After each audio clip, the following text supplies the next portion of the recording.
Louvado seja o nome do Senhor Jesus Cristo. Eu quero compartilhar aqui rapidamente um capítulo muito conhecido pela igreja, que fala da parábola do filho pródigo.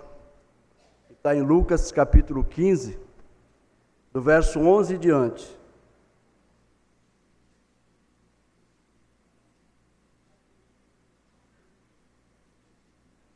Lucas capítulo 15, verso 11 em diante, diz assim a palavra de Deus. E disse um certo homem, tinha 2 filhos, e o mais moço deles disse ao pai: Pai, dá-me a parte da fazenda que me pertence. E ele repartiu por ele a fazenda. E poucos dias depois, o filho mais novo, ajuntando tudo, partiu para uma terra longínqua e ali desperdiçou a sua fazenda, vivendo dissolutamente. E havendo ele gastado tudo, houve naquela terra uma grande fome, e começou a padecer necessidade. E foi, e chegou-se a um dos cidadãos daquela terra, o qual o mandou para seus campos a apacentar porcos. E desejava encher o seu estômago com as bolotas que os porcos comiam, e ninguém lhe dava nada. E caindo em si, disse: Quantos trabalhadores de meu pai têm abundância de pão, e eu aqui pereço de fome. Levantar-me-ei, e irei com meu pai, e dir-lhe-ei: Pai, pequei contra o céu e perante a ti, já não sou digno de ser chamado teu filho. Faze-me como um dos teus trabalhadores. E levantando-se foi para o seu pai, e quando ainda estava longe, viu o pai, e se moveu de íntima compaixão, e correndo lançou-se-lhe ao pescoço e o beijou. E o filho lhe disse: Pai, pequei contra o céu e perante a ti, e já não sou digno de ser chamado teu filho. Mas o pai disse aos seus servos: Trazei depressa a melhor roupa e vestilho, e ponde-lhes um anel na mão e sandálias nos pés. Trazei o bezerro cevado e matai-o, e comamos, e alegremo-nos. Porque este meu filho estava morto, e reviveu, tinha se perdido, e foi achado. E começaram a se alegrar. Amém, irmãos? Aqui nós temos uma passagem onde um filho pede parte da sua herança a seu pai e decide ir embora de casa, da casa do seu pai. Eu estava meditando nesta palavra e perguntando a Deus qual o motivo levou esse filho a sair da sua casa. Pelo que a gente consta, pelo que se sabe, ele tinha um bom pai, uma boa família, tinha tudo na sua casa. Mas, de uma hora para outra, tomou essa decisão. Eu comecei a imaginar, comecei a meditar, e penso que, eu creio que este jovem decidiu dar uma olhada para o mundo. Virou seus olhos para fora da sua casa e começou a sentir o desejo de conhecer esse mundo. Nós temos uma passagem no Salmo 73 de um homem chamado Asaf, um diretor do coral, um homem de uma certa idade.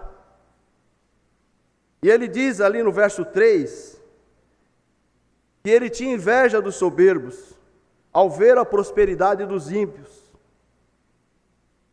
E no verso 2 ele diz assim: olha, quanto a mim, os meus pés quase se desviaram, pouco faltou para que escorregassem os meus passos.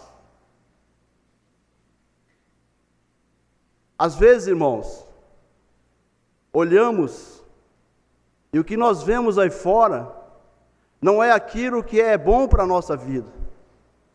Aquilo que está lá fora é enganoso. Aquilo que está lá fora nos leva para a perdição. Aquilo que está lá fora nos tira a vida. Porque hoje nós temos vida e vida com abundância. Nós bebemos da água da fonte. A fonte é Jesus. Nós estamos debaixo da graça. Temos as bênçãos do Pai. temos a presença do Pai em nossa vida, temos a segurança da nossa salvação, e muitas das vezes olhamos para os ímpios que estão aí fora e começamos a desejar ter o mesmo. Jovem, você que talvez esteja pensando dessa forma, os seus olhos começarem a olhar para aqueles que estão lá fora, comece a ler os jornais. Isso que está aí fora é fantasia. Isso que está aí fora nos leva à morte. E este jovem, então, decide sair. Acho que o melhor exemplo da nossa vida, para que nós possamos pensar e refletir antes de tomar qualquer atitude, foi essa. O jovem decide pedir aos seus pais os seus bens e ir embora. E o que o pai faz? O pai não o obrigou a ficar. Que eu saiba, uma herança, você só tem direito depois que a pessoa morre. O seu pai ainda estava vivo. Mas aquele homem decidiu deixar o filho ir embora. Quando nós estamos na casa de Deus, nós recebemos toda a proteção do Pai. Tudo que nós fazemos, Deus está vendo.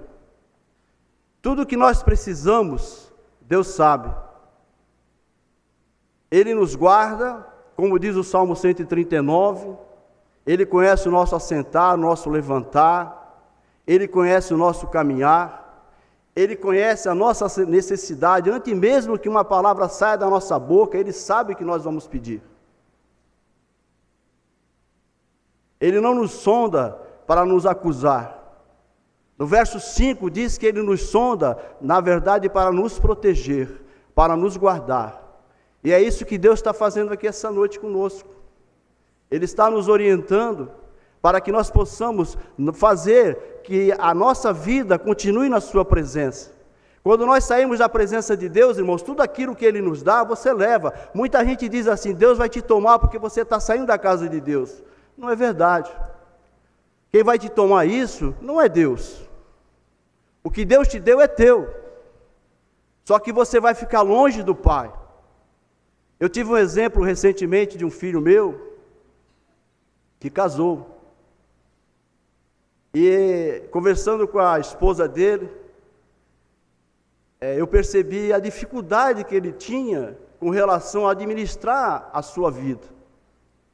Estava sempre do nosso lado, tudo que ele precisava ele tinha.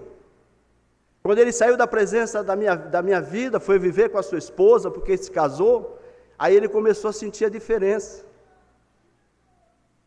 É claro que é minha obrigação orar por eles, para que Deus possa dar graça, para que Deus possa abrir a mente deles. Mas quando você está perto do seu pai, é diferente. Você tem o amor do seu pai. Os amigos do mundo vão te abandonar no momento mais difícil. Foi o que aconteceu com esse jovem. Ele abandonou o seu pai, saiu da sua casa para um lugar distante. Não se diz aqui a quanto de distância do seu pai. Mas é que é impressionante, né? O pai dele estava sempre esperando por ele. Eu não sei se tem aqui agora, à noite aqui alguém que já saiu da presença, pediu suas coisas, pediu sua herança e foi embora da casa do pai.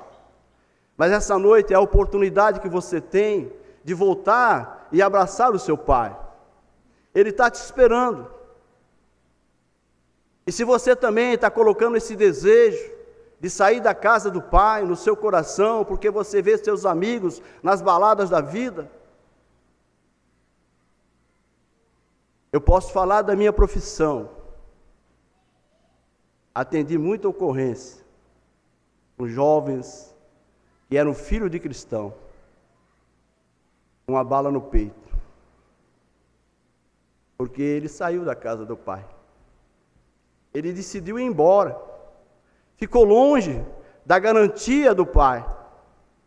E este jovem, o que me traz assim algo de alegria é que em um certo momento ele cai em si. Ele começa a perceber que aonde ele estava não era para ele. Aquelas pessoas que o cercavam tinham interesse somente. Pai, o nosso pai não tem interesse em nada. O meu pai não precisa de mim. O meu pai é dono de tudo. O teu pai é dono de tudo. Ele só está com você porque a Bíblia diz que ele nos amou primeiro. Deus amou você e amou a mim primeiro. Deus deu seu Filho unigênito para que ele sofresse aqui na terra, para que eu e você tivéssemos direito à vida eterna. O Deus que eu sirvo, o Deus que você serve, é um Deus de amor. Ele está dizendo essa noite para você: volta, não faça isso, se arrependa, porque a morte espreita quem está aí no mundo. O pior não é morrer, irmãos, porque morrer todos vamos morrer um dia. O pior é morrer e saber que não existe salvação para aquela vida. A morte virá para todos um dia. Mas como eu chegarei diante de Deus? Como é que nós chegaremos diante de Deus? Com o selo, com a marca de Cristo? Se nós formos assim, irmãos, e eu creio que nós iremos assim, nós temos a garantia da salvação. Eu louvo a Deus que nesta parábola, esse jovem, ele reconhece que ele precisava voltar à casa do pai. Impressionante, irmãos, que mesmo com a ingratidão desse filho, dele ter virado as costas para o pai está ali de braços abertos, esperando esse filho. O homem não faz isso conosco. Eu creio que muitos aqui já passaram por essa experiência, né? De pessoas que viraram as costas quando você mais precisou. Deus não abandona você. Em nenhum momento da tua vida Ele vai te abandonar. Ele te ama. E por Ele te amar, Ele cuida. E por Ele te amar, Ele fala através da sua palavra. Não faça isso, não vá para fora da casa do Pai. Não abandone. Porque Deus tem o melhor para nós. O melhor dessa terra é para nós.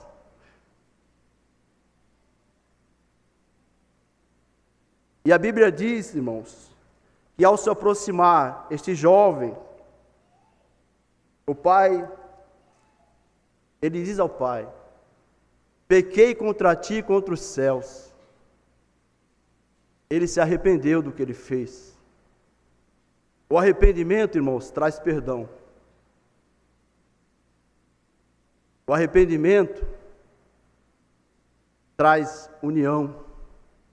O arrependimento traz salvação para nossas vidas.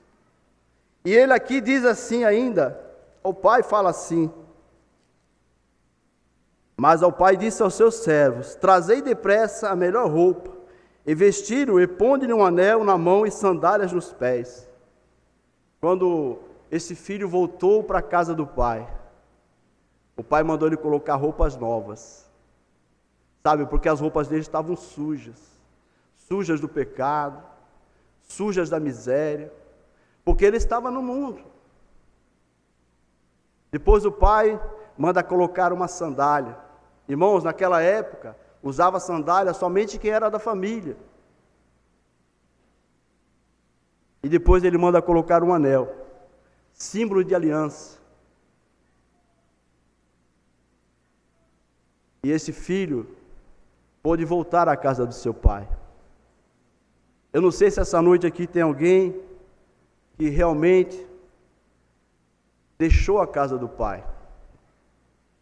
É um momento que você tem de refletir sobre esta mensagem.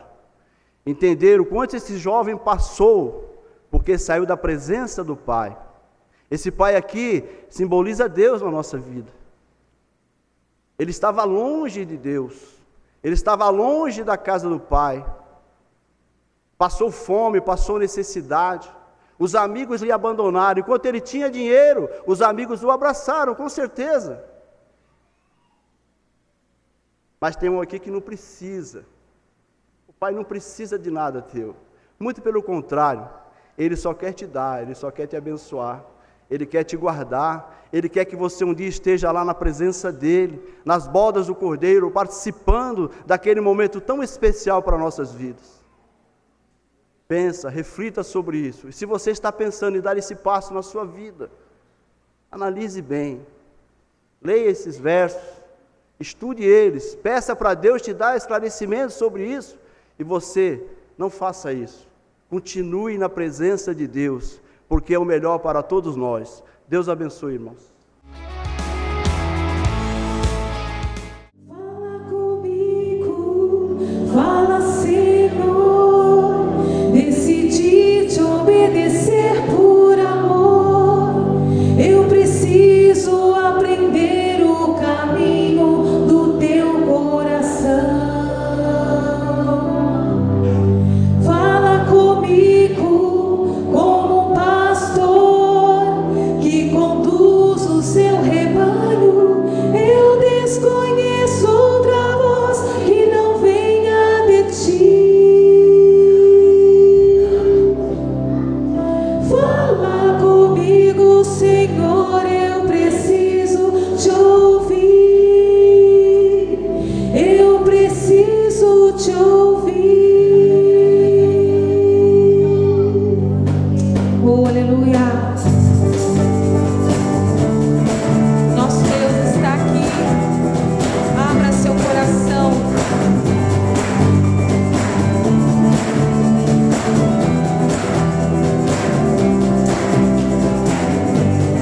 Fala comigo, fala, Senhor, decidi te obedecer por amor.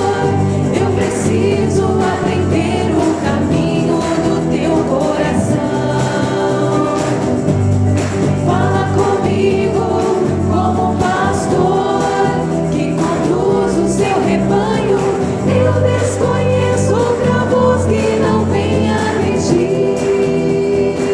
Oh, fala comigo, Senhor, eu preciso te ouvir. Eu preciso te ouvir.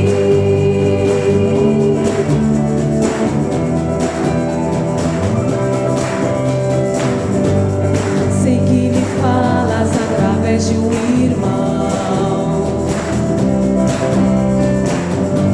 Eu sei que me falas quando dobro os joelhos em oração. Sei que me falas pela tua palavra. E falas comigo até quando te calas. Sempre te ouço na tribulação. Tua voz me acalma, traz consolo ao meu coração. Quando não sei que direção tomar, eu paro tudo pra te escutar. Nada é mais importante, eu só quero te ouvir falar.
compaixão pelo teu nome. Livre, Senhor, livre de todas as cadeias estou. Nosso Deus é o que, igreja? Nosso Deus é imutável, seu poder é inabalável. Correremos pra ti, Senhor. Somos a geração eleita, nação poderosa, Deus vivo pra ti. Nos tirou da escuridão, brilhou a tua luz. Deus vivo pra ti, Deus vivo pra ti. Correremos com paixão pelo teu nome. Livre de todas as cadeias estou. Nosso Deus é imutável, seu poder é inabalável. Correremos pra ti, Senhor. Somos a geração eleita, nação poderosa, Deus vivo pra ti. Nos livrou da escuridão, brilhou a tua luz. Deus vivo pra ti, Deus vivo pra ti. Somos igreja, somos geração eleita, nação poderosa.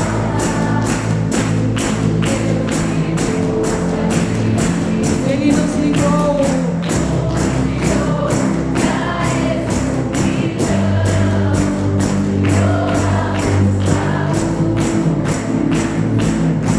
Deus vivo pra ti, Deus vivo pra ti. Somos a geração eleita, nação poderosa, Deus vivo pra ti. Nos tirou da escuridão, brilhou a tua luz. Deus vivo pra ti, Deus vivo pra ti, Deus vivo pra ti.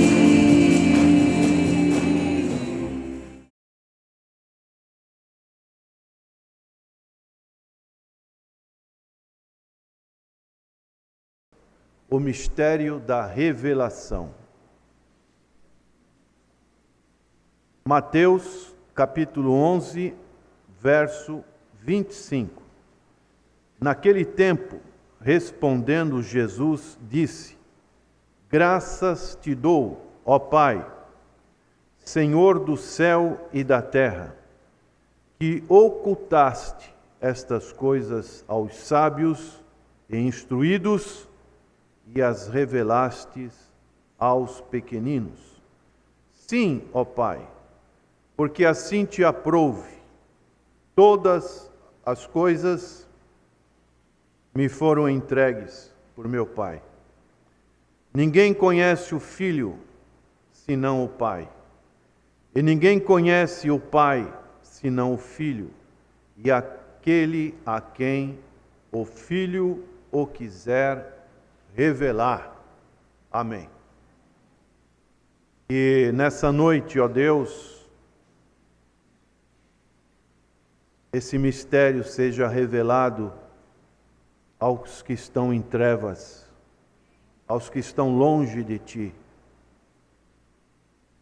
Que este mistério seja revelado para aqueles que ainda têm pouco conhecimento do Senhor Jesus Cristo.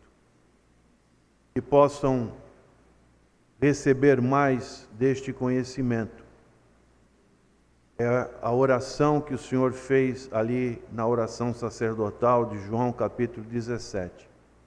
E a vida eterna é esta, que te conheçam a Deus Pai e a Jesus Cristo, a quem tu enviaste. Amém. O que é um mistério?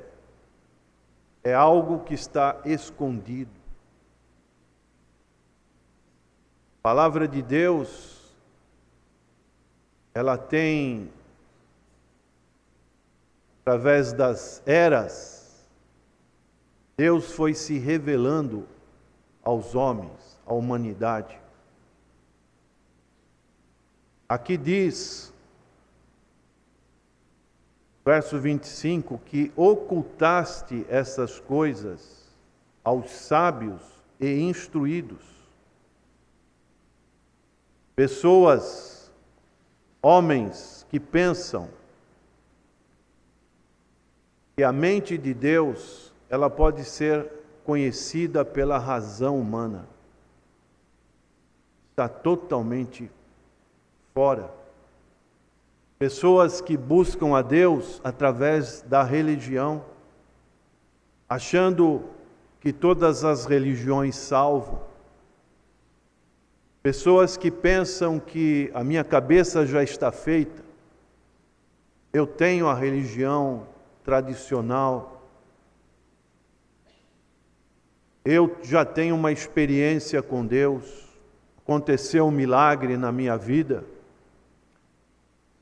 Daí nós vemos o Senhor dizendo que essas coisas foram ocultas. E realmente, como isso é algo aplicável à sociedade, ao nosso contexto em que nós estamos vivendo. Deus foi revelando desde lá, antes da fundação do mundo. Não era o propósito de Deus que o homem pecasse. Deus nunca poderia fazer isso, porque Deus não é autor do pecado. Mas, na pré-determinação de Deus, Deus sabia dos seus atributos eternos que o homem iria falhar. E Deus, então, já tinha planejado uma redenção antes da criação de todas as coisas. E assim nós vemos no decorrer da história, das eras, Deus manifestando nas dispensações, cada vez mais brilhando o Senhor Jesus Cristo através das figuras, dos tipos do Antigo Testamento, até a encarnação do Senhor Jesus Cristo, que é outro mistério e também deixa-nos, de uma certa forma, a contemplar as riquezas da mente insondável de Deus. E o Senhor Jesus Cristo aqui, Ele estava aplicando esta palavra a uma situação muito prática com relação às chamadas cidades impenitentes. Aqui nos falam de 3 cidades, mas existia uma outra chamada também Tiberíades. E nos versos anteriores, o Senhor está dizendo: ai de ti, Corazim, ai de ti, Betsaida, porque nessas cidades o Senhor operou muito milagre. A maior parte do seu ministério terreno passou-se na Galiléia dos gentios. Então ali o Senhor, Ele ficou conhecido, muito popular, e com certeza aquelas cidades viram curas, milagres, coisas estrondosas que o Senhor realizou ali naquelas cidades, sinais, prodígios, maravilhas. E hoje nós podemos ver também que nós somos uma nação privilegiada. O Evangelho tem sido pregado, de todos os meios, de todas as formas.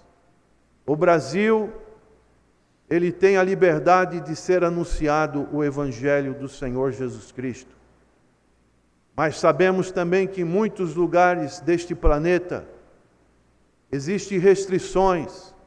O Evangelho não é tão anunciado como é anunciado através da mídia, através da televisão, do rádio. Esse Evangelho não é assim, não é aceito. As próprias autoridades bloqueiam o anúncio do Evangelho. E nós, como nação, temos esse privilégio. O Senhor tem manifestado a sua graça, o seu poder. Nós temos visto o Evangelho crescer. E assim, o Senhor faz uma comparação. Porque se em Tiro e Sidom, cidades do Líbano, da Síria, cidades gentílicas, que não tiveram o privilégio da manifestação da pessoa do Senhor Jesus Cristo e do seu poder. Se em ti fossem feitos esses prodígios, os moradores teriam se arrependido, e Jesus utiliza com um pano de saco grosseiro e cinza. E quantos hoje também ouvem o Evangelho, têm oportunidade de ver através da televisão, do rádio, mas, infelizmente, continuam com uma postura de não se arrepender diante da palavra, do anúncio do Evangelho. Passam as suas vidas como se Deus não existisse. Isso é perigoso. São palavras de advertência, de alertas, palavras que nos mostram os sinais do juízo da parte de Deus. E o Senhor então chega a comparar aqui a cidade de Cafarnaum como uma cidade como Sodoma, uma cidade que a Bíblia registra muito depravada, extremamente depravada, uma espécie de Babilônia, uma espécie de cidade pecaminosa. E nós sabemos que existem muitas cidades pecaminosas. E nesses dias nós sabemos que a nossa cidade também, ela vai estar pecando contra Deus. Seus moradores estão saindo às ruas com todo tipo de orgia, de prostituição, de vícios, estão cultuando a carne. Isso com certeza desagrada a Deus. E o Senhor Jesus então disse para Cafarnaum: se em Sodoma tivesse feito os prodígios, ela teria arrependido. E daí, diante deste quadro, o Senhor diz que haverá menos rigor para os moradores de Sodoma do que para Cafarnaum. Dessas 3 cidades só sobraram ruína. A única que tem algumas ruínas lá na Galiléia ainda é Cafarnaum. As outras foram todas destruídas. E Tiberíades é a única cidade que ainda continua de pé. Daí nós vemos a necessidade. Naquele tempo, disse o Senhor, respondendo Jesus: graças te dou, ó Pai, Senhor do céu e da terra, que ocultaste estas coisas e tem revelado aos pequeninos. E uma palavra muito importante que está aqui no verso 27. Ninguém conhece o Filho senão o Pai. Vamos repetir? Ninguém conhece o Filho senão o Pai. E ninguém conhece o Pai senão o Filho. E ninguém conhece o Pai senão o Filho. Pronto. Essas 2 frases, elas resumem bem essa doutrina do conhecimento de Deus, do caminho da salvação, de como estamos sendo introduzidos neste caminho da salvação. E um dos personagens que mais, podemos dizer assim, que se aproximou, humanamente falando, deste conhecimento, não querendo desprezar qualquer outro vulto da história bíblica, mas nós podemos chegar a uma conclusão pelos seus escritos, por tudo que ele representou para o Evangelho, que o apóstolo Paulo foi esta pessoa que chegou a um conhecimento muito íntimo da pessoa do Senhor Jesus, chegando a dizer: olha, já não sou eu quem vive, aleluia, mas Cristo vive em mim. Ele pôde dizer: sede meus imitadores como eu sou de Cristo. Este homem,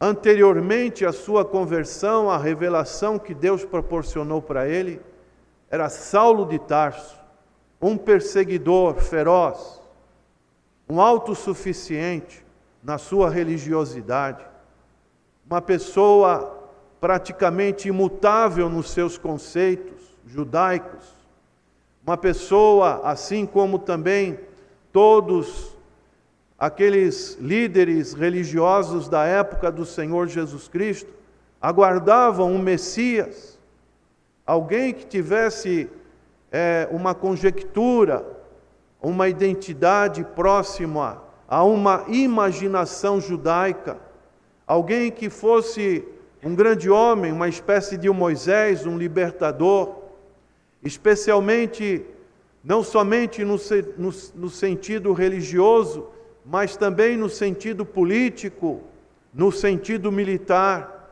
para que dessem a liberdade para Israel do jugo romano.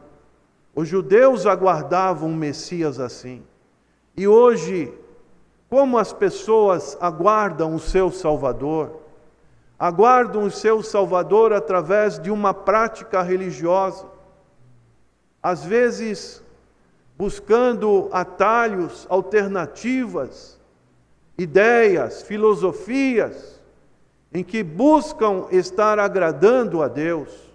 Mas nós sabemos que tudo isso, dentro, às vezes, as maiores mentes brilhantes da nossa intelectualidade, essas pessoas estão buscando em lugares errados, estão batendo em lugares errados, estão indo em caminhos totalmente diferentes do que a palavra de Deus nos proporciona. Assim era o povo judaico, assim era Saulo de Tarso. Mas um dia, aprouve a Deus na sua soberania se apresentar para Saulo de Tarso. E naquele dia ele pôde ver uma luz resplandecente e uma voz que dizia: Saulo, Saulo, por que me persegues? E a partir daquele momento, a partir daquela revelação que ele teve, ele foi sendo conduzido a ser uma nova criatura em Cristo Jesus. Daí a importância de nós também termos uma espécie da nossa estrada de Damasco. O momento em que nós estamos andando neste mundo, o momento, na minha experiência pessoal, um dia, lá no ano de 1974, em julho de 74, voltava das noitadas e chegando ali em casa, vi uma Bíblia que a minha mãe tinha deixado ali, orando por mim. E naquele dia o Espírito Santo tocou no meu coração. A partir dali, começou a revelação de Deus, a revelação de Cristo na minha vida. Daí a grande necessidade de cada um de nós termos essa revelação, essa experiência pessoal com o Senhor Jesus Cristo. Ele se revelando como nosso único e suficiente Salvador. E a partir daí, vai havendo o que é denominado uma revelação gradativa. Nós que estamos estudando o livro de Atos, nos domingos pela manhã, temos presenciado minúcias deste homem que é o principal, um dos principais personagens do livro de Atos dos Apóstolos. E nós vemos como ele ainda guardava na sua cultura judaica, na sua formação, através dos pés de Gamaliel, um grande rabi daquela oportunidade, ele com toda a sua cultura, com todas as provas que foram sendo colocadas diante da sua vida, este homem foi sendo transformado. Ele pôde escrever palavras maravilhosas deste conhecimento gradativo da revelação do Senhor Jesus Cristo. E é o que o Senhor Jesus diz aqui no verso 27. Senão o Filho e aquele a quem o Filho o quiser revelar. Meu prezado amigo, minha amiga, se você está aqui nesta noite ouvindo o Evangelho, saiba, Deus quer revelar o Evangelho para você. Deus quer revelar o Evangelho para a sua vida. Deus quer revelar o Evangelho para você, jovem. Você que está no início da sua vida. Você que pode ter uma vida toda com o Senhor Jesus Cristo. Basta você abrir o seu coração, convidar Jesus para entrar. E o Senhor Jesus vai estar dando este jugo que vem na sequência deste capítulo 11. Vinde a mim todos que estáis cansados, sobrecarregados, oprimidos, e eu vos aliviarei. Aprendei de mim que sou manso e humilde de coração, e encontrareis descanso para a vossa alma. Meu jugo é suave e meu fardo é leve. Aquelas pessoas estavam debaixo de um fardo, de um jugo da lei mosaica. Tinham que praticar isso, praticar aquilo, fazer isso, fazer aquilo. E hoje as pessoas estão debaixo de um jugo, o jugo do pecado. O pecado é uma escravidão, mas o Senhor, Ele nos concede vida, o Senhor nos concede liberdade, o Senhor nos concede essa libertação desse jugo. Daí, o apóstolo Paulo, ele foi tendo uma revelação gradativa. Quando ele escreveu a sua epístola aos Tessalonicenses, que fala do arrebatamento da igreja, ele aguardava em vida que ele seria arrebatado. Depois, quando ele escreveu Filipenses, ele vê que ali já estava uma perspectiva diferente. E quando ele escreve em 2 Timóteo capítulo 4, na conclusão da sua carreira, quando ele diz, combati o bom combate, completei a carreira, guardei a fé. Só me resta a coroa da justiça, que o Senhor dará a mim e a todos aqueles que amarem a sua vinda. O apóstolo Paulo, nessa atitude gradativa, ele já estava ele sabia que a sua morte iria chegar, que Nero iria fazer um decreto da sua morte, da sua condenação. E agora ele sabia que a volta do Senhor não seria para os seus dias, mas ele aguardava a coroa da justiça, louvado seja o nome do Senhor. Então foram revelações gradativas. E o apóstolo Paulo chegou então a escrever, quando ele escreveu a sua epístola aos Efésios e aos Colossenses, ele já estava: bendito Deus e Pai de nosso Senhor e Salvador Jesus Cristo, que nos tem abençoado em Cristo Jesus, nos lugares celestiais, com toda sorte de bens. Se vós já estáis ressuscitados com Cristo, pensai nas coisas que são de cima, aonde Cristo já está ressuscitado.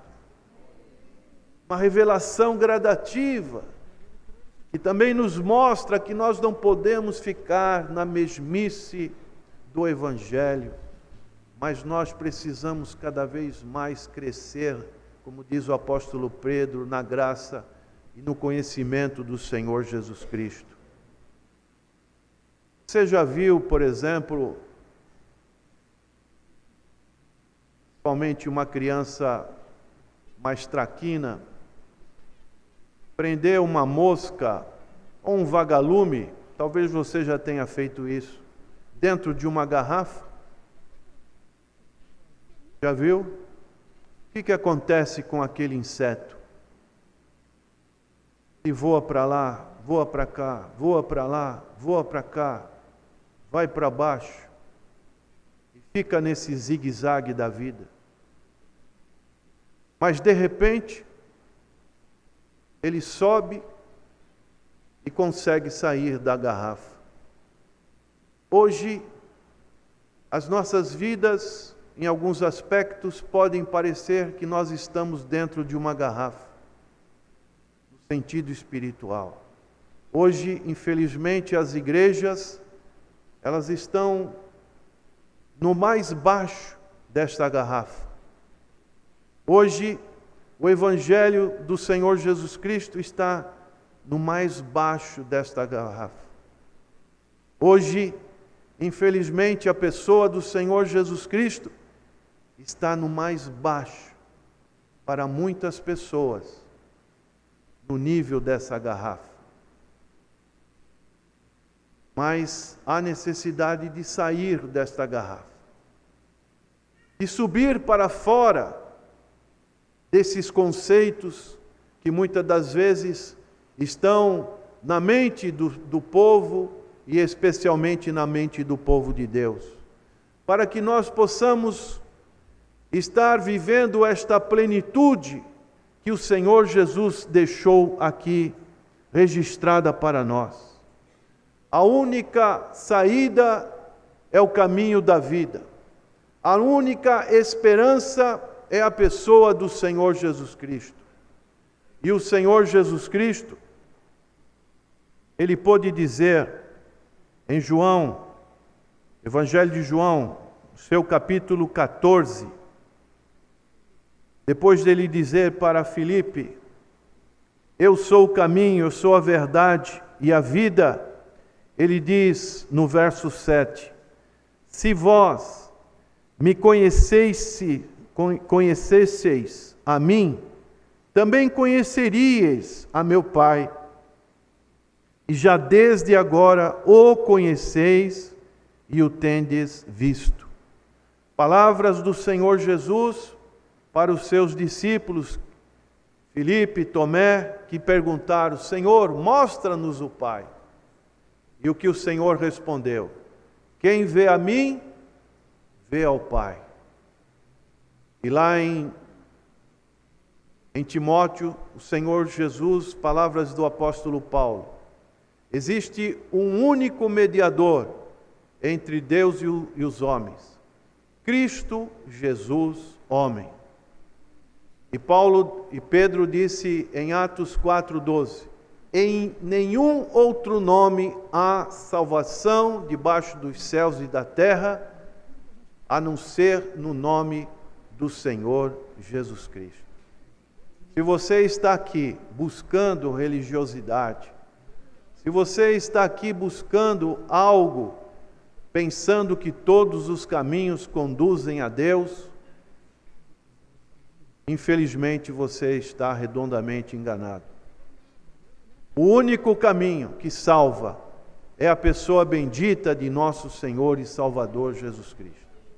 Ele foi o único que pagou o preço da nossa redenção. E agora Ele faz este convite.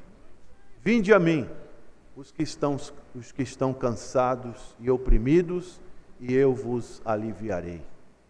Vamos orar? Senhor, nosso Deus e nosso Pai,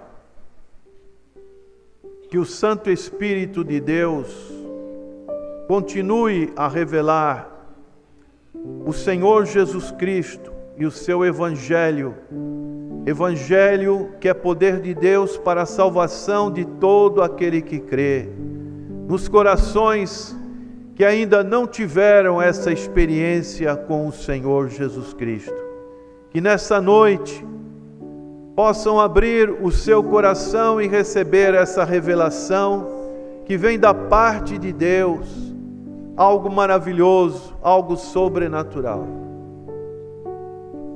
Será que tem alguém que ainda não fez isso, que nesta noite está fazendo esta oração? Senhor, revela este Evangelho santo ao meu coração. Revela esta pessoa do Senhor Jesus Cristo à minha vida. Se você ainda não fez isso, levante a sua mão. Nós vamos estar orando por você. Tem alguém neste auditório que ainda não confessou o Senhor Jesus Cristo como seu único e suficiente Salvador?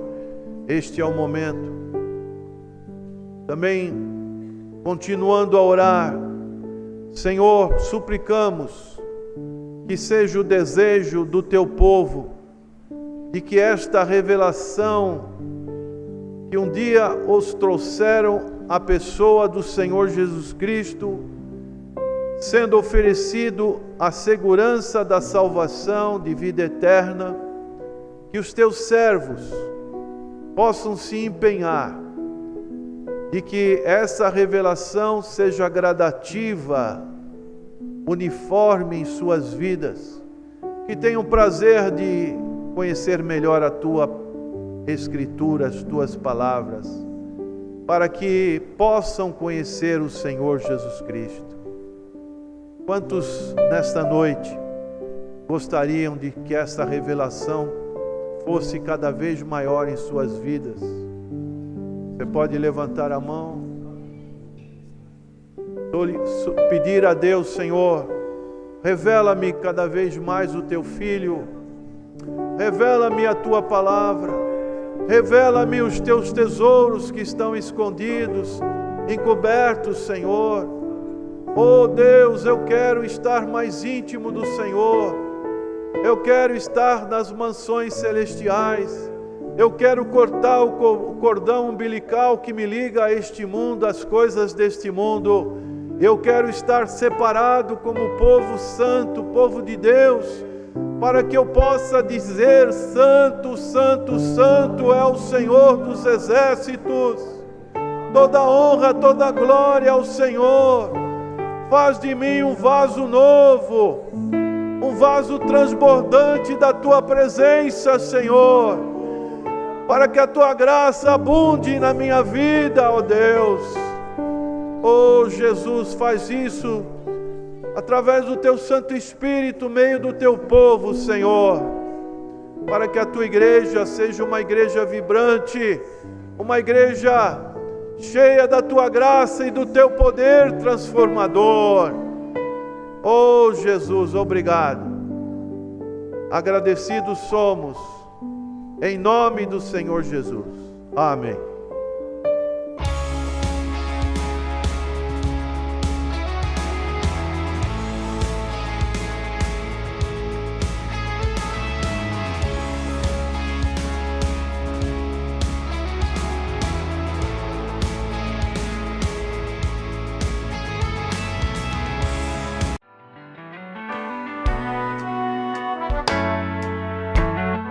Você quer recuperar a beleza do seu sorriso? Estão faltando dentes em sua boca? Sua prótese não está mais funcionando? Você não consegue mastigar direito? Precisa remover dentes impactados? Seus dentes estão amarelos? Então venha conhecer a Rinaldi Odonto. Tem estacionamento próprio? Você poderá contar com uma agradável cordialidade na recepção, excelente pré-atendimento, avaliação e procedimentos personalizados com os doutores Natan e Natanael Rinaldi, processos de implantes, extrações e cirurgias são feitas com aparelhos de última geração. Nossa satisfação aqui na Rinaldi Odonto é ver você feliz, com seu sorriso sempre bonito e saudável. Venha conhecer as nossas clínicas. Acesse www.rinaldiodonto.com.br. Telefones: Clínica 1 3233 2540, Clínica 2 3203 2464. Na Rinaldi Odonto você recupera a beleza do seu sorriso.